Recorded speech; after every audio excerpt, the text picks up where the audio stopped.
السلام علیکم ورحمۃ اللہ وبرکاتہ۔ خیر مقدم ہے آپ کا فدا نامے میں۔ آج پھر ہم حاضر ہیں آپ کے بارگاہ میں ایک نئی ویڈیو کے ساتھ۔ سب سے پہلے ہماری درخواست ہے کہ آپ ہمارے چینل کو سبسکرائب کیجئے۔ فیس بک پر ہماری ویڈیو دیکھ رہے ہیں تو فیس بک پیج کو فالو کیجئے۔ آج ہم جس عظیم ہستی کو خراج عقیدت پیش کر رہے ہیں، اس موجودہ دور میں انہیں فراموش کرنے کی ناکام کوششیں کی جا رہی ہیں۔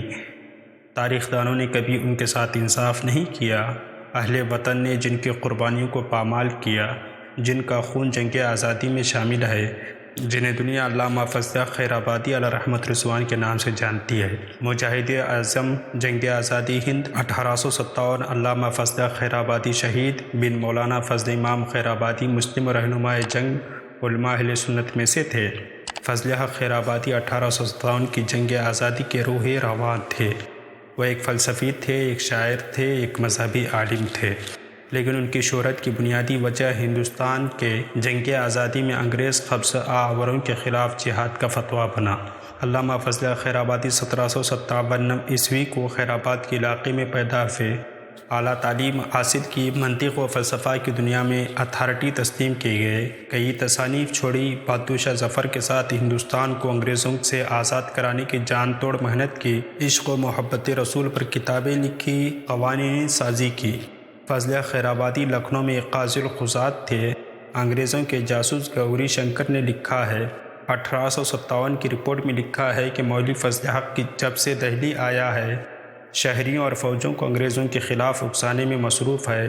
وہ کہتا پھرتا ہے کہ اس نے آگرہ گزٹ میں برطانوی پارلیمنٹ کا ایک اعلان پڑھا ہے، جس میں انگریزی فوج کو دہلی کے تمام باشندوں کو قتل کرنے کی اور پورے شہر کو مسمار کر دینے کے لیے کہا گیا ہے۔ آنے والے نسلوں کو یہ بتانے کے لیے یہاں دہلی کا شہر آباد تھا، شاہی مسجد کا صرف ایک مینار باقی چھوڑا جائے گا۔ علامہ فضل خیر آبادی نے جنگ آزادی میں انگریزوں کے عزائم بھانپ لیے تھے۔ جامع مسجد دہلی میں نماز جمعہ کے بعد علماء کے سامنے تقریر کی اور استفتاء پیش کیا، جس میں انگریز کے خلاف جہاد کے لیے کہا گیا تھا۔ جہاد کے اس فتوے پر مفتی صدر الدین خان، مولوی عبدالقادر، قاضی فیض اللہ، مولانا فیض احمد بدایونی، وزیر خان اکبر آبادی، سید مبارک حسین رامپوری نے دستخط کیے۔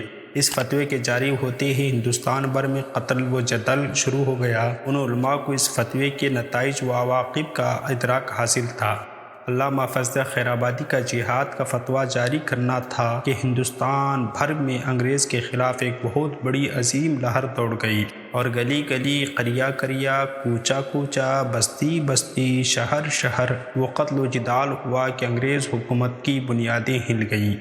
مگر آپ جانتے ہیں انگریز بڑا مکار ہے، خبیث ہے۔ اس نے اپنی تدبیریں لڑا کر بڑے بڑے لوگوں کو خرید کر، ڈرا دھمکا کر بے شمار لوگوں کو قتل کرنے کے بعد اس نے اس تحریک کو کچل دیا۔ آزادی کی تحریک کو کچل تو دیا، مگر حضرت علامہ فضل خیر آبادی نے آزادی کا سنگ بنیاد رکھ دیا تھا، اس کو بظاہر انگریز نے وقتی طور پر کچل دیا تھا۔ دہلی پر انگریزوں کے قبضہ ہونے کے بعد کسی نہ کسی طرح یہاں سے نکل کر علامہ فضل خیر آبادی اودھ پہنچے۔ جنوری 1859 عیسوی میں آپ کے خلاف بغاوت کا مقدمہ چلا اور کالا پانی کی سزا ہوئی۔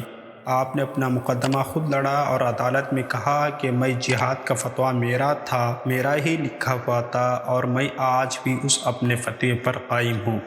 1857 کی جنگ آزادی ناکام ہونے کے بعد ان کو انگریز نے قید کر دیا۔ جب ان کے بیٹے عبدالحق خیر آبادی انہیں آزاد کروانے کے لیے پورٹ بلیئر پر 13 فروری 1861 عیسوی کو پہنچے، لیکن بہت دیر ہو چکی تھی۔ امامت اور حقیقت کا تاجدار دارالفتاؤں کی شان فضل خیر آبادی کو ایک روز پہلے یعنی 12 فروری کو پھانسی پر لٹکا دیا گیا تھا۔ انا للہ و انا الیہ راجعون۔ فضل خیر آبادی اور ان کے والد مولانا فضل امام خیر آبادی دونوں اپنے عہد کے جید عالم اور مشاہیر میں شمار کیے جاتے تھے۔ مرجع العلماء والادباء تھے۔ دونوں کی شخصیت حکمت و دانش کے اعتبار سے گانے روزگار تھی۔ ان حضرات کو معقولات میں جو کمال حاصل تھا وہ الفاظ میں بیان نہیں کیا جا سکتا۔ اسلامیات اور الہیات کے اسکالر ہونے کے علاوہ وہ خاص طور پر اردو، عربی، فارسی ادب کی بھی ایک ادبی شخصیت تھے۔ انہوں نے سب سے پہلے مرزا غالب کی درخواست پر ان کے دیوان پر نظر ثانی کی تھی، اور یوں یہ خیر آباد کا تاجدار ہندوستان بھر میں رہتی دنیا تک مسلمانوں کا سر فخر سے بلند کر گیا۔